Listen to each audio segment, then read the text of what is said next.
une gamme de couleurs très large.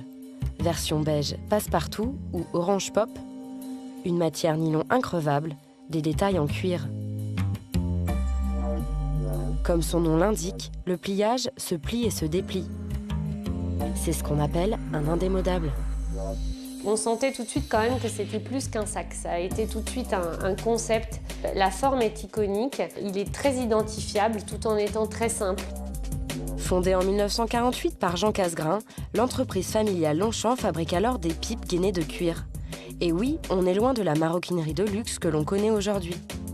Mon père, Philippe Casgrain, a introduit les bagages dans les années 50. Et puis rapidement, donc, tout cet univers du bagage l'a amené à travailler le nylon, ce qui était très très innovant pour l'époque. Dans les années 2010, le pliage change de peau sous la direction artistique de Sophie de La Fontaine, petite fille de Jean Casgrain. Un nouveau look pour ce best-seller de la maroquinerie qui se décline en cuir. Là encore, on a le choix dans les couleurs. Et le dernier bébé de la maison, avec la gamme Héritage, le pliage se met sur son 31. Des versions luxe très réussies, il va falloir économiser dur pour s'offrir ce petit plaisir. Moi, j'aime bien commencer la collection par une gamme de couleurs. Et à partir de cette gamme de couleurs, j'essaye d'emmener les clients avec moi dans un voyage autour d'une histoire. Et puis, de là, quand toutes les matières sont au point, on peut travailler sur les formes. Et enfin, on voit les prototypes qui prennent vie grâce à notre atelier des modèles qui est à Segré, dans le Maine-et-Loire, où là, nos artisans donnent vie à nos dessins. Segré est l'atelier principal de la maison Longchamp, qui possède 5 autres ateliers dans l'ouest de la France, où travaillent près de 800 personnes.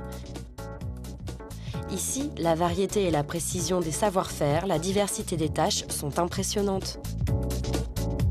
Nous changeons de collection tous les 6 mois, ce qui fait qu'on s'épanouit à chaque fois. Nous ne faisons pas les mêmes sacs.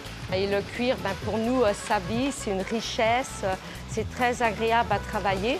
La sélection de nos cuirs fait partie de l'âme de notre marque également, c'est-à-dire la transparence du cuir, leur beauté, leur souplesse, leurs mains.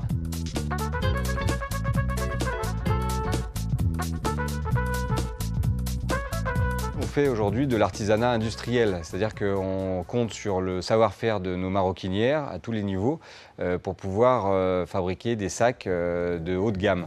Mais aujourd'hui, les entreprises d'artisanat de luxe comme Longchamp peinent à renouveler leur personnel, dont le savoir-faire risquerait de disparaître. Fort de ce constat, on a développé le concept des ateliers écoles, donc trouver des jeunes qui sont motivés pour apprendre le métier de A à Z. Et pour nous, c'est une belle réussite et c'est très enrichissant parce que ça nous permet de maintenir nos ateliers en France, voire de regonfler à terme notre effectif. Des entreprises qui manquent de main-d'œuvre, des entreprises qui tiennent à maintenir leurs usines en France, non, vous ne rêvez pas. Et tous ces ateliers sont vraiment le cœur de l'entreprise. C'est notre savoir-faire, c'est notre ADN, c'est notre patrimoine. Car le rayonnement du pliage s'étend aujourd'hui bien au-delà de nos frontières. Et la maison exporte son art de la maroquinerie sous forme de majestueuses boutiques, comme à New York, Hong Kong, Londres ou plus récemment sur les Champs-Élysées à Paris. Paris reste notre ville de cœur.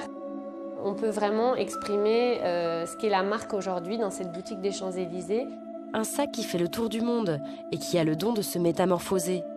Longchamp fait régulièrement appel à des artistes qui donnent leur propre interprétation du pliage au travers d'éditions spéciales. C'est vrai qu'à chaque fois, toutes ces collaborations nous ont poussés à aller plus loin dans notre recherche, dans nos développements, dans notre savoir-faire, en amenant un petit côté pop ou mode ou graphique de ces artistes ou de ces designers.